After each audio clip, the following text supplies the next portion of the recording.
저는 경기도 평택의 조그마한 시골 마을에서 일녀 3남 중 막내로 태어났습니다. 전형적인 농촌 마을이었고 대부분의 마을 사람들이 토테미즘, 토속 신앙을 가지고 있었습니다. 마을 산에는 제사를 지내는 당집이 있었고요. 1년에 한 번 가축을 잡아 제사장이 제사를 지내곤 했습니다. 그 당시 부모님들도 미신을 믿고 있었으며 집 뒷곁 장독대 옆에는 짚으로 엮어 만든 터줏가리라는 것을 모셔두고 있었습니다. 지금은 이제 터줏가리가 무엇인지 잘 모르시는 분들이 많겠지만 아마 연세가 많으신 분들은 터줏가리가 무엇인지 잘 아실 것입니다.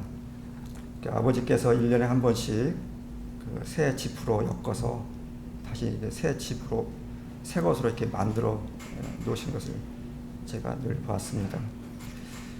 그리고 어머님께서는 정월 대보름 날 동네에 있는 연못에 음식과 촛불을 준비해 가셔서 지성을 드리곤 했습니다. 저도 어렸을 때 지성을 드리러 가신 어머님을 따라간 적이 몇 번 있는 것으로 기억이 됩니다. 그 당시 농촌에서는 또 사람들이 힘든 농사일을 감당하기 위해서 일을 할 때 술의 힘을 의지한다고 해서 술을 많이 먹었습니다. 저희 아버지께서도 집 농사일을 하시거나 남의 집 품앗이 일을 하실 때는 반드시 그 약주를 거나하게 취해서 돌아오시곤 했습니다. 그 아버지께서 약주에 취해 돌아오시는 그날은 정말 그야말로 공포의 날이 됐습니다. 가족 모두가 집에서 쫓겨나는 날이 됐습니다. 주사가 얼마나 심하신지 밤새도록 고래고래 소리를 지르시고 부모님께 폭력을 가하시기도 했습니다. 어린 저에게는 그날 밤은 공포의 날이 되었습니다. 술이 깨진 다음 날에는 언제 그런 일이 있었지 하듯 당신께서 그렇게 주사를 하시는지도 기억도 못하십니다. 아버지는 평상시에는 사람들이 말하기를 술을 먹지 않으면 색시와 같다고 하시는 분이었습니다. 어렸을 때 어머니께서 저에게 이 다음에 너는 무엇이 되고 싶으니 말씀하시면 저는 판사가 되고 싶다고 그렇게 말했습니다. 저의 이런 장래 희망이 가정 형편과 아버지로 인해서 바뀐 것인지는 잘 모르겠습니다만 변화가 있었던 것은 분명합니다. 판사가 되려면 인문계 고등학교를 가야 되는데 공업계 고등학교를 가기로 결정했기 때문입니다. 1976년 중학교 3학년 무렵에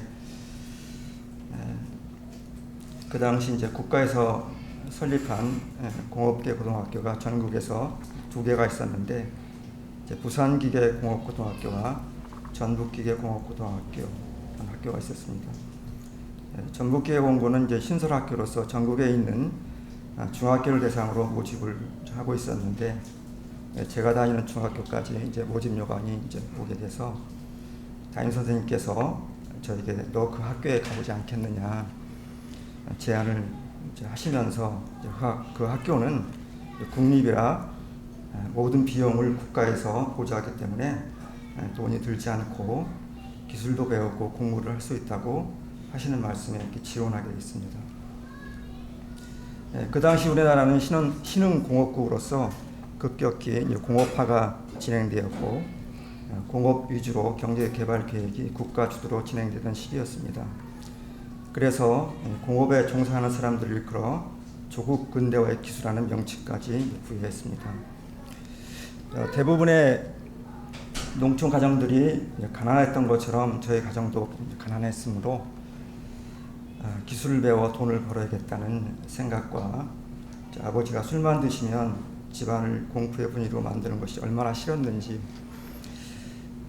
집을 떠나 살고 싶은 어린 마음이 있었습니다.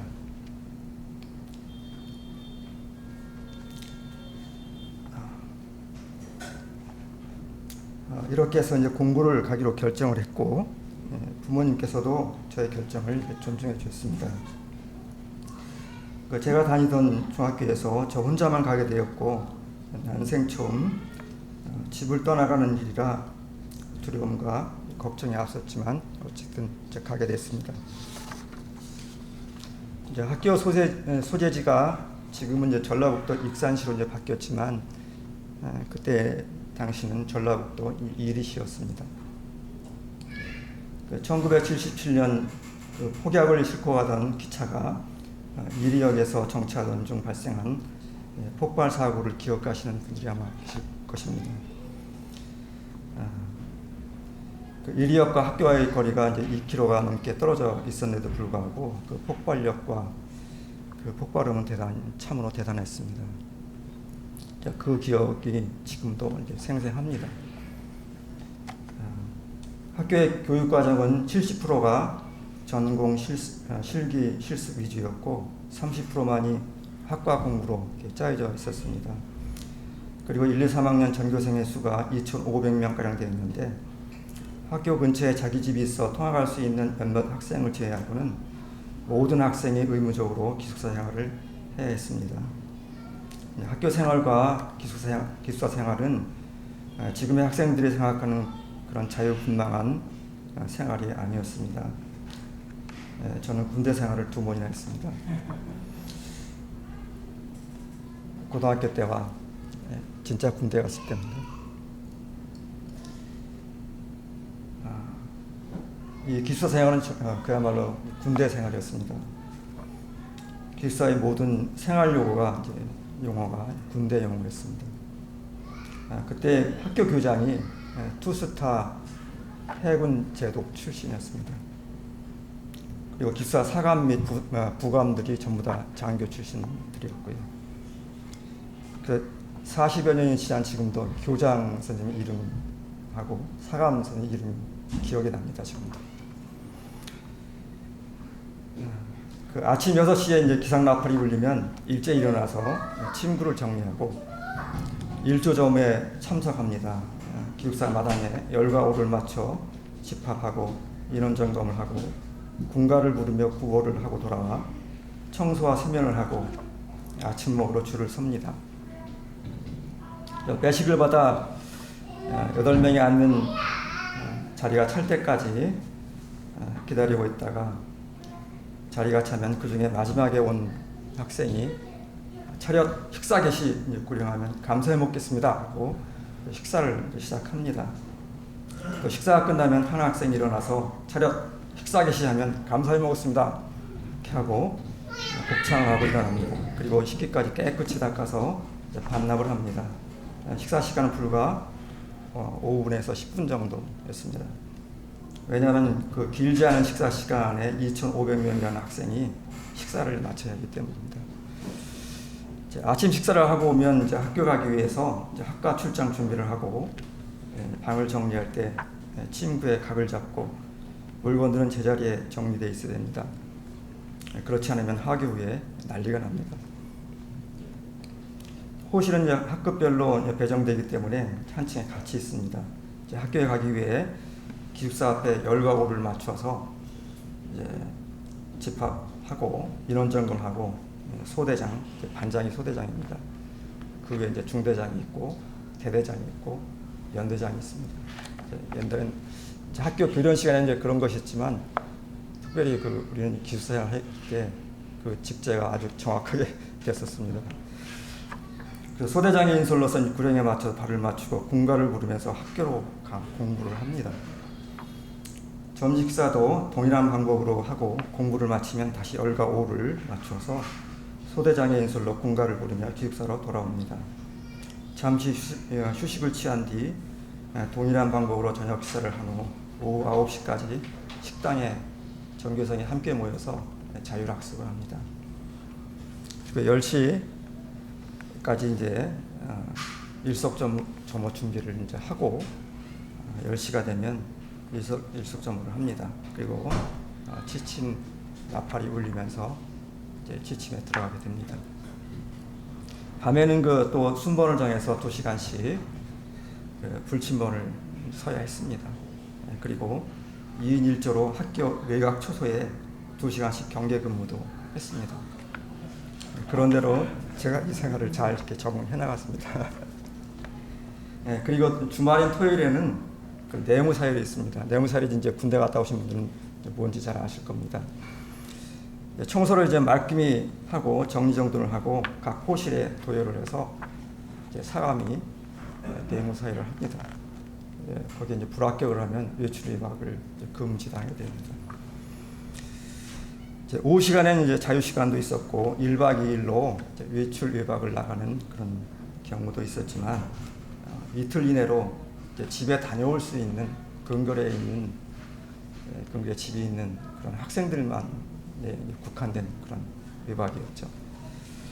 또 일요일에는 이제 외출도 할 수 있었고 특별히 종교 활동을 이제 위해 외출할 수 있는 시간이 있었습니다. 기숙사나 학교 밖으로 나갈 수 있는 유일한 시간입니다. 그때 저희 반 학생 중에 교회 다니는 학생이 있었습니다. 어느 날 그 학생이 저에게 같이 교회 가지 않겠냐 이렇게 제의를 해왔습니다. 아마도 그때부터가 하나님께서 저를 부르시는 그 시작의 때가 아니었나 이렇게 생각되어집니다. 제가 이 말을 하기 위해 사설을 너무 많이 늘어놓은 것 같습니다. 그때까지는 하나님이나 예수님이라는 단어를 들어본 적도 없는 것으로 기억됩니다만 중학교 때 서울에서 전학 온 같은 반 학생이 있었습니다. 그 학생이 이제 아버지 직업이 목사님이라는 걸 들어봤습니다. 그때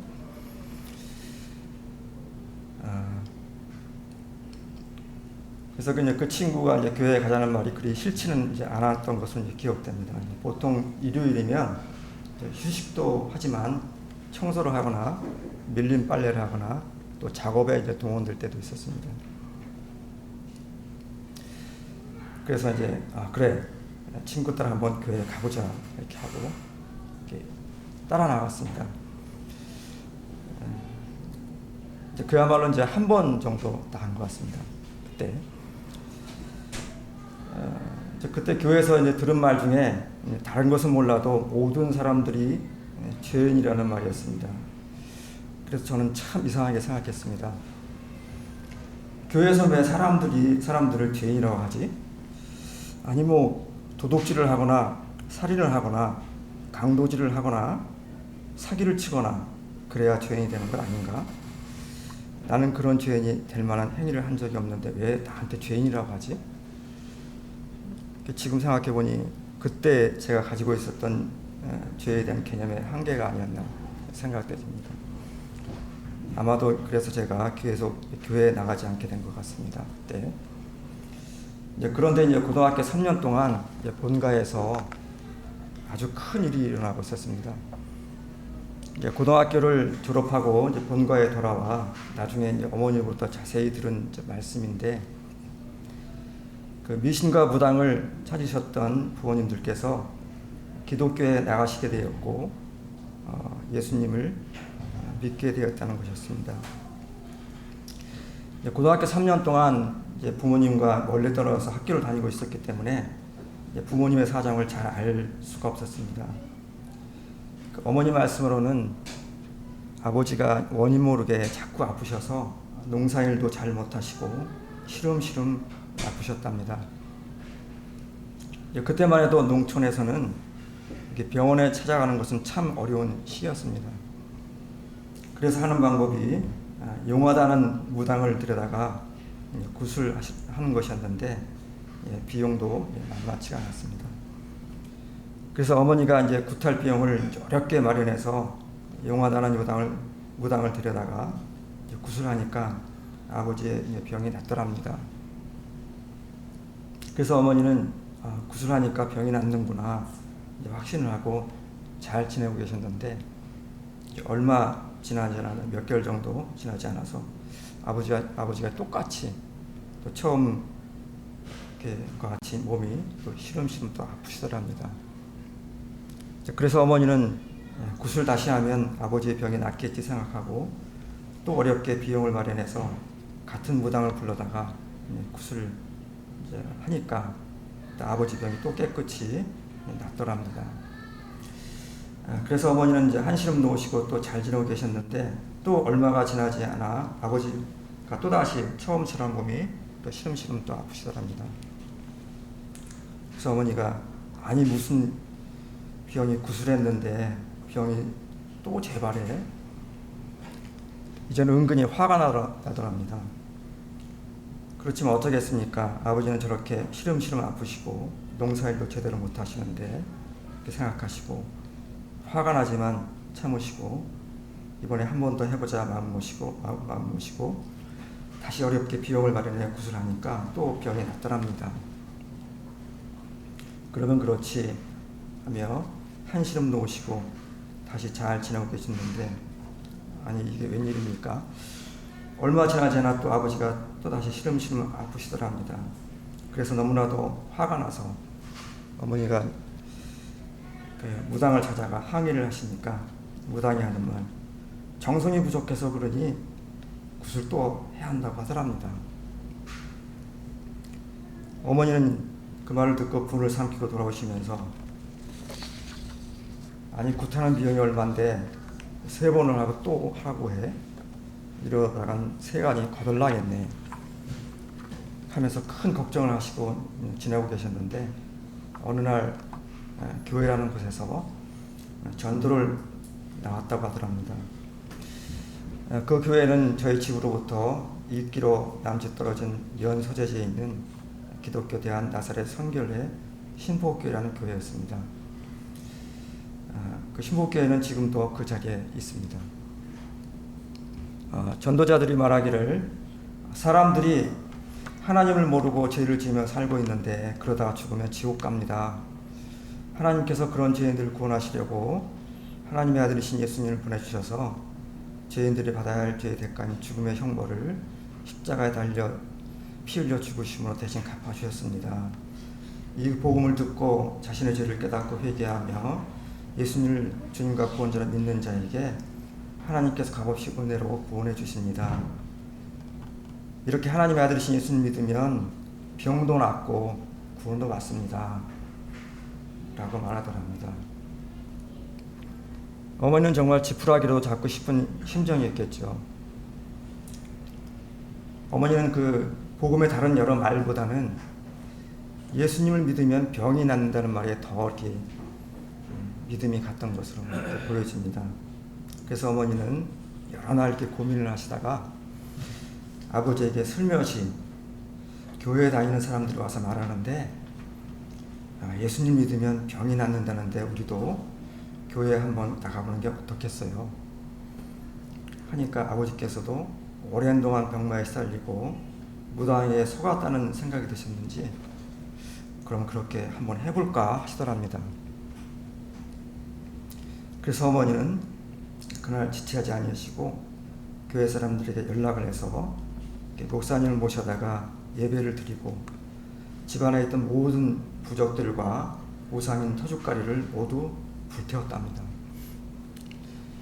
그리고 나니까 어머니의 마음이 얼마나 시원하고 상쾌하고 날아갈 듯하고 기분이 좋았는지 몰랐다고 이렇게 간증해 주셨습니다. 이렇게 부모님은 그 주일부터 교회에 나가시게 되었고 복음을 듣고 예수님을 믿고 구원을 받게 됐습니다. 그렇다면 아버지의 병은 어떻게 되었을까요? 물어보나마나 깨끗하게 하나님께서 치료해 주셨습니다. 그리고 다시는 재발하지 않았습니다. 하나님께서 저희 부모님들에게 이러한 체험을 주심으로 돌아가실 때까지 열심히 예수님 믿으며 신앙생활을 하실 수가 있었습니다. 어머님은 작년 2020년 9월 20일 하나님의 부르심을 받으셨고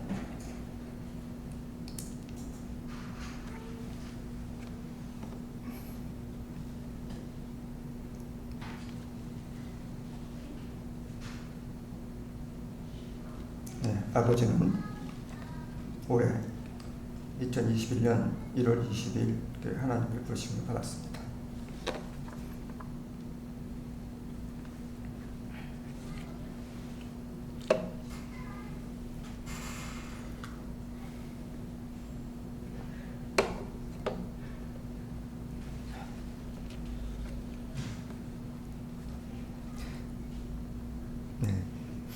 1980년 1월 저도 어느덧 3년이라는 시간이 지나고 고등학교를 졸업하게 됐습니다.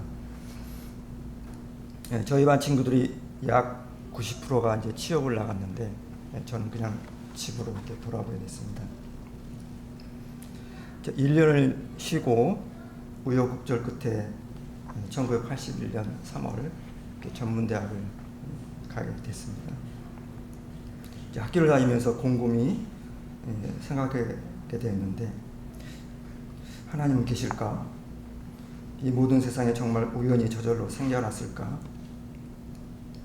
밤하늘의 저 무수한 별들, 저 우주가 정말 우연히 생겨났을까?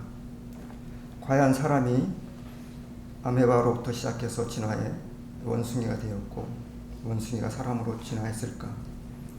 아니면 이 모든 존재들을 만드신 어떤 존재가 있을까? 그러면 그분이 누굴까?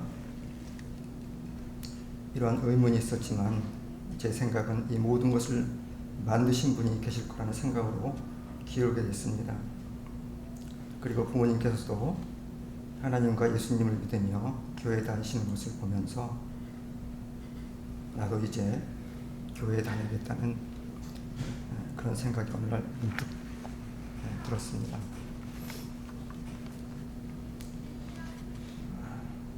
지금 와서 생각해보면 하나님께서 처음 저를 부르신 날부터 계속 역사하고 계셨음을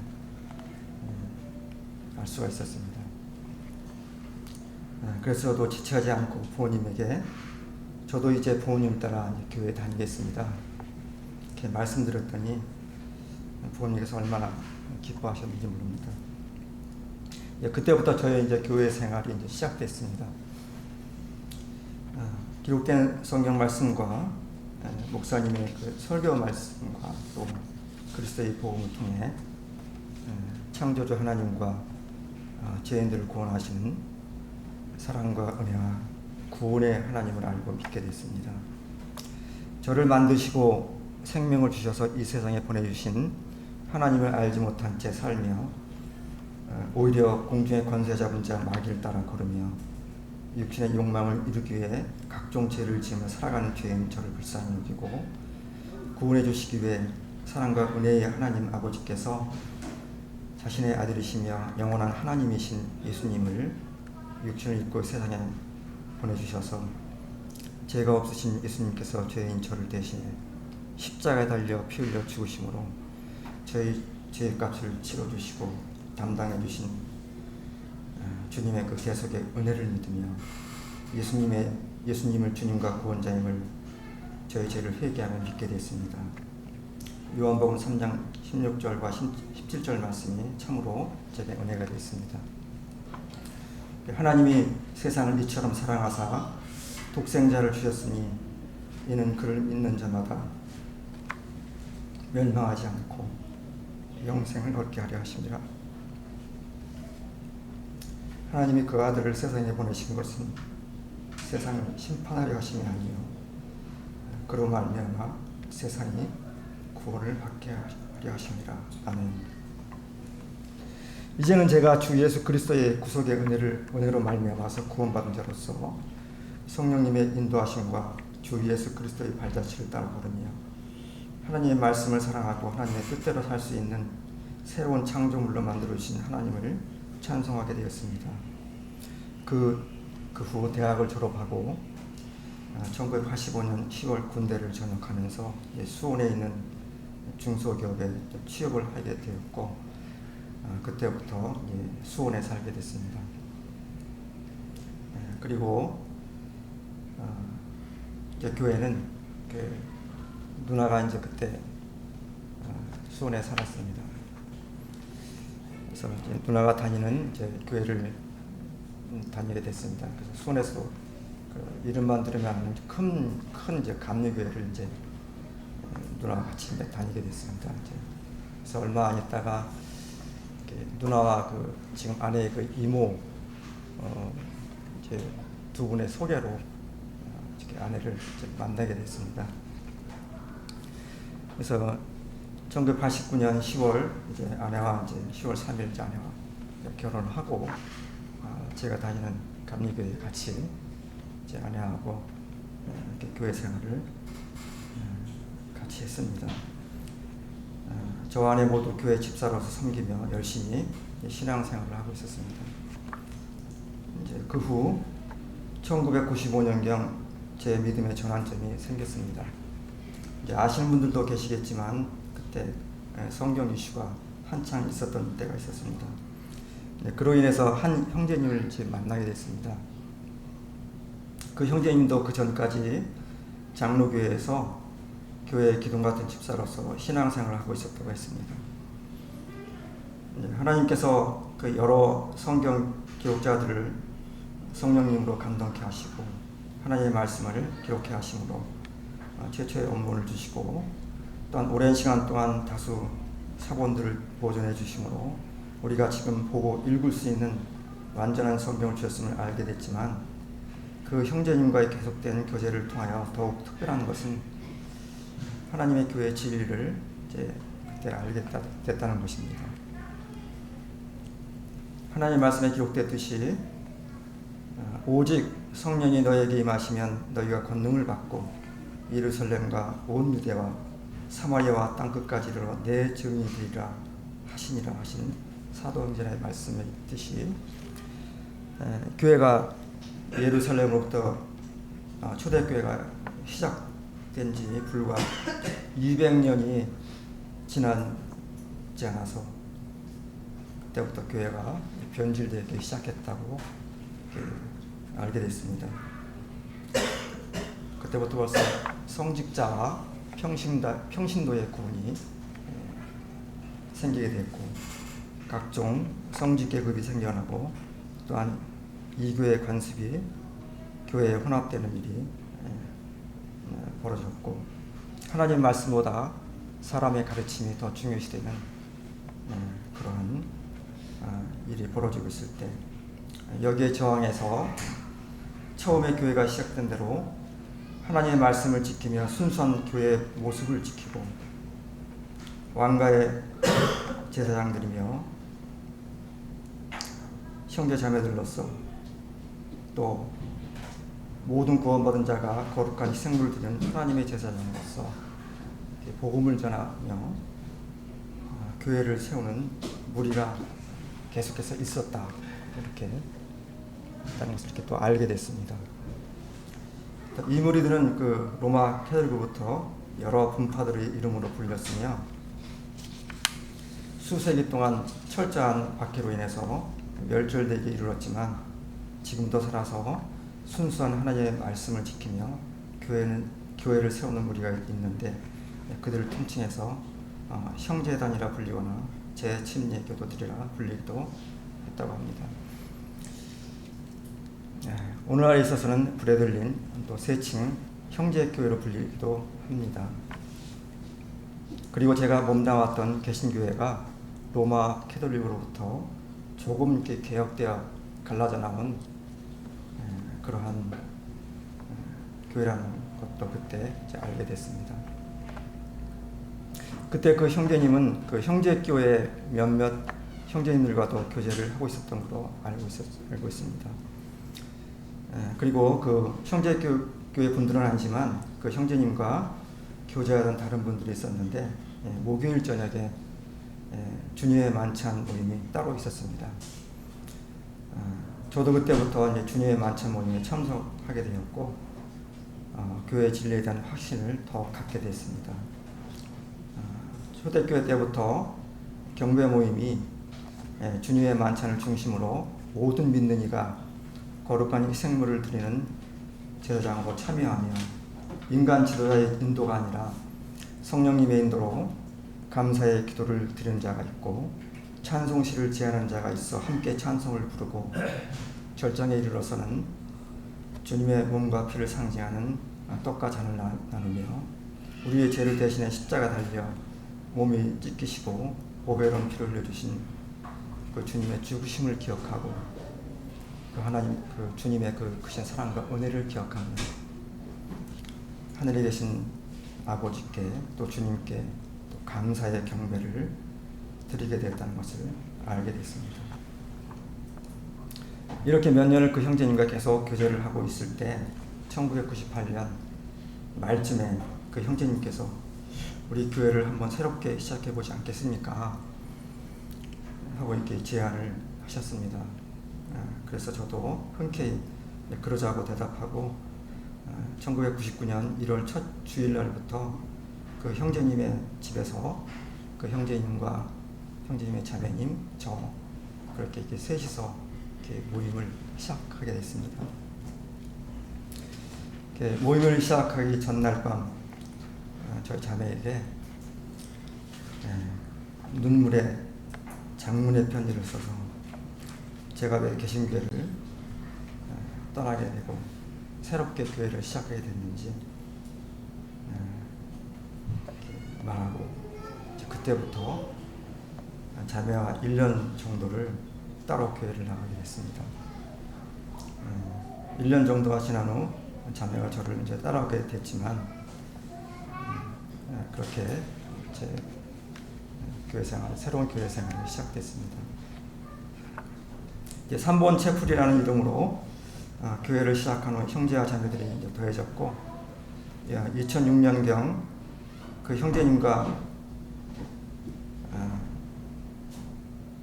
캐나다를 방문할 수 있는 기회가 생겨서 브래들린 모임인 가스펠 홀이라는 모임을 둘러보고 짧은 시간이지만 더 배울 수가 있었습니다. 캐나다의 가스펠 홀을 방문했을 때 저희들이 실행하고 있는 그 경배 모습하고 거의 똑같아 정말로 이렇게 놀라웠습니다.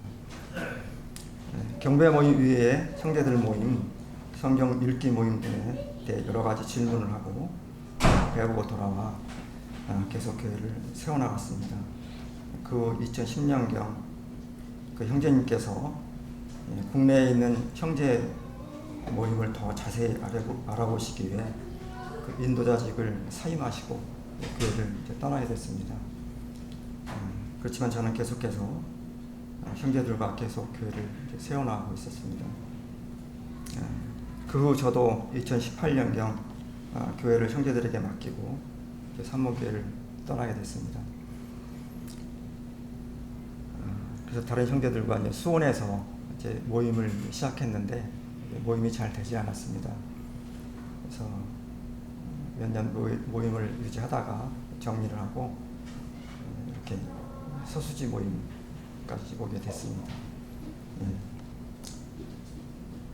제가 처음 복음을 듣고 저희들로부터 회개하고 주 예수 그리스도를 믿어 처음 구원을 받았을 때 죄로 타락한 죄인에 대한 생각과 구원받은 자로서 오랜 시간 믿음 생활을 하면서 바라보는 죄인에 대한 생각은 현저하게 다릅니다. 우리가 처음 구원받을 때 죄인이라는 자신이 그 죄인이라는 것을 아는 것은 참으로 아주 표면적일 수 있습니다. 우리가 구원받을 때 신분적으로는 거룩한 자이고 하나님의 자녀이지만 상태적으로는 여전히 거룩하지 못하고 죄인의 모습을 보일 때가 많습니다. 우리가 아직 몸으로 가고 있을 때 말씀과 성령님으로 말미암아 거듭난 새 사람이 있고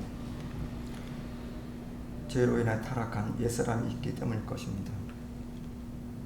제가 하나님 아버지께 말씀드렸습니다. 아버지, 제가 죄인이었던 것을 잘 알고 죄인의 모습이 어떤 것인지 잘 압니다. 그랬더니 하나님께서 대답은 아니다 였습니다. 아니다. 너는 죄인이 무엇인지 죄인의 진짜 모습이 어떤 것인지 아직도 잘 모른다. 이렇게 하시면서 지금까지 죄인의 참모습을 철저히 알려주시면 저를 철저히 낮추시고 계십니다. 그것은 제 자신의 모습을 통해서도 하시지만 제 옛사람의 판박인 육신의 자녀를 통해 더욱 적나라하게 가르치시고 계십니다. 그것은 참으로 제게 힘들고 고통스러운 일입니다. 그러나 하나님께 감사하는 것은 저를 철저히 낮추시고 우리 주 예수 그리스도의 마음과 성품을 담게 하시는 하나님의 은혜이기 때문입니다. 저에겐 제 믿음의 전 생애를 아우르는 말씀이 있습니다. 갈라디아서 2장 20절 말씀입니다.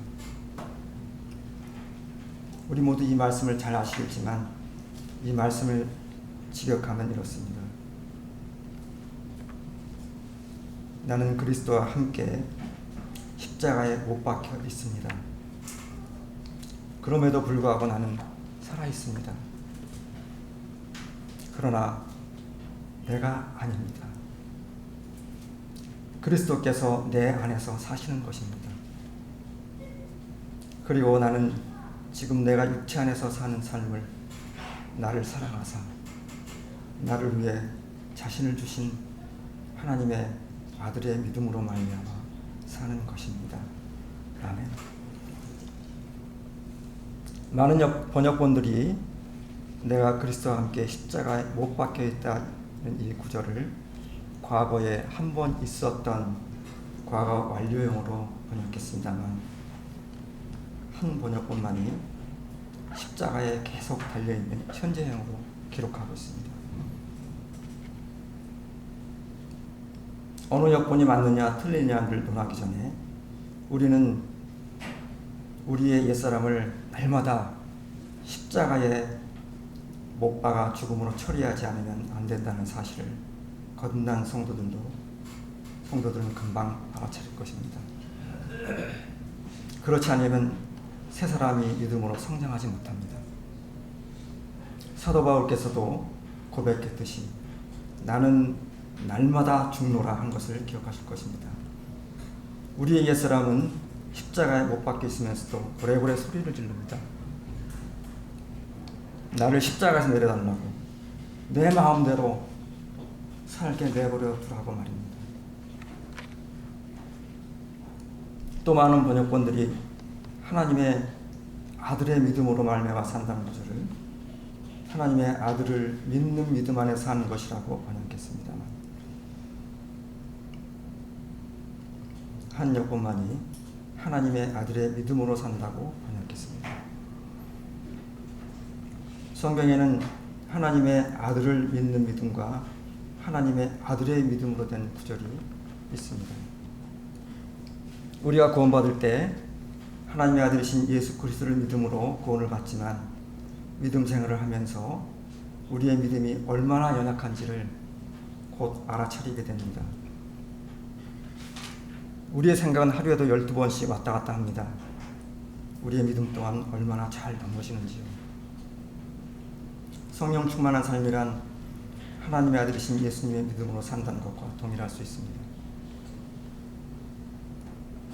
하나님의 아들이신 우리 주 예수 그리스도께서 우리와 똑같은 육체를 입고 이 땅에 사실 때 가지셨던 마음과 믿음, 빌립보서 2장 5절에서 11절 말씀과 히브리서 12장 2절에 기록된 말씀처럼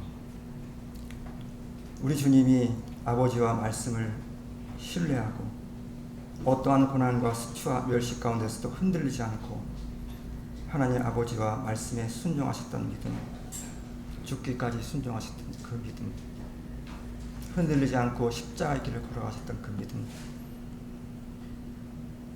하나님의 아들이신 예수 그리스도의 그 믿음이 우리 안에 있어야 하고 그 믿음으로 살아야 한다는 말씀으로 생각되십니다. 제가 날마다 아버지께 드리는 제 자신을 위한 기도 중에 하나님 아버지께서 생명을 주시지 아니하면 존재할 수도 없고 살 수도 없는 자입니다. 제가 진실로 저들로부터 회개한 자요 우리 주 예수 그리스도를 생명의 주님과 구원자로 믿는 자로서 회개에 합당한 열매를 맺고 의의 열매를 맺으며 성령의 열매를 맺어 하나님을 영광스럽게 하는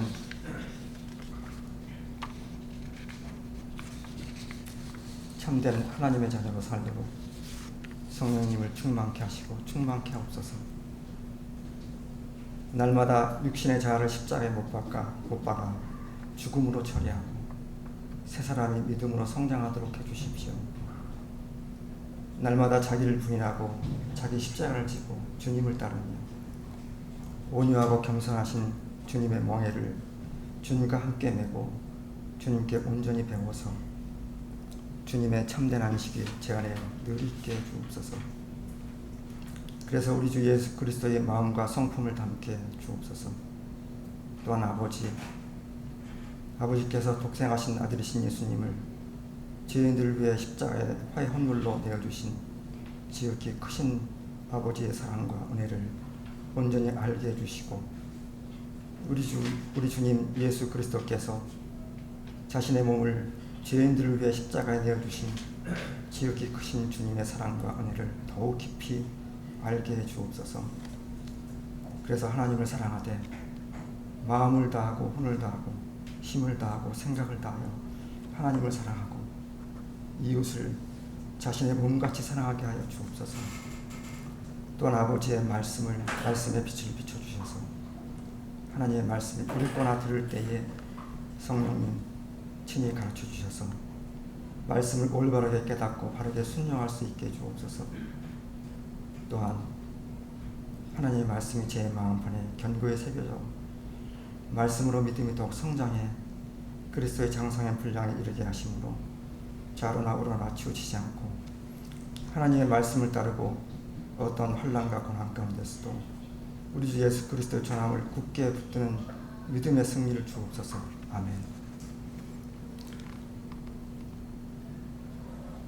감사합니다. 오늘 제가 여러분들 앞에서 이렇게 간증하는 것도 하나님의 은혜라고 믿습니다. 이만 마치겠습니다. 감사합니다.